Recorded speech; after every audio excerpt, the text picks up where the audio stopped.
بنو مخزوم قبیلے بنو مخزوم کے ایک شخص کو نبی علیہ السلام نے عامل بنا کر کے زکوٰۃ وصولنے کے لیے بھیجنا چاہا اور اس کو حکم دیا جاؤ فلاں علاقے سے زکوٰۃ وصول لاؤ۔ ابو رافع کہتے ہیں وہ شخص میرے پاس آیا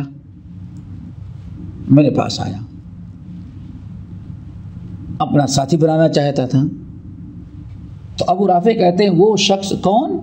جس کو اللہ رسول نے بنو مخزوم کے آدمی کو جس کو عامل بنانا تھا کہ بھیجنا تھا، جو زکوٰۃ وصولنے کے لیے مقرر کیا تھا، وہ آیا اور کہا کہ میرے ساتھ چلو تم بھی، فَإِنَّكَ تُصِيبُ بِنَا، تمہیں کچھ مل جائے گا، یعنی ہم کو جو ملے گا تم کو بھی کچھ نہ کچھ، عامل ہو، کام کرو گے، زکوٰۃ بیت الجمع کرو گے، تم کو بھی کچھ مال مل جائے گا۔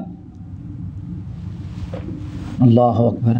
فقال اللہ، ابو رافع نے کیا کہا؟ نہیں، حتیٰ آتی النبی صلی اللہ علیہ وسلم فاسألہ، یہاں تک کہ ہم نبی علیہ السلام کے پاس آ کر کے آپ سے سوال کر لیں، پوچھ لیں کہ بھائی کہ اللہ رسول سے پوچھ لیں کہ ہم جائیں یا نہ جائیں۔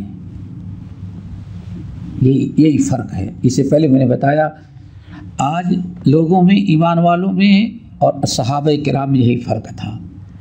وہ لوگ ان کے سامنے کوئی بھی نئی چیز آئے تو کرنے کے پہلے پوچھتے تھے کہ آیا ایسے کریں یا نہ کریں، بے شمار احادیث۔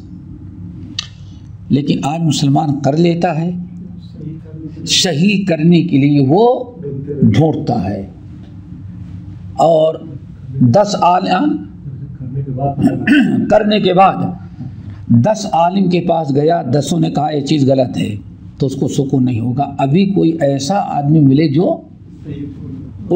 اس کے کام کا فتویٰ دے۔ یہی چیز ہے انسان، یہی فرق ہے۔ اسی لیے وہ لوگ گمراہی سے محفوظ تھے۔ ہمارے چینل کو سبسکرائب کیجیے اور بیل آئیکن کو دبانا نہ بھولیں تاکہ آپ کو نئی ویڈیو برابر ملتی رہیں۔ لائک اور شیئر کرنا نہ بھولیے۔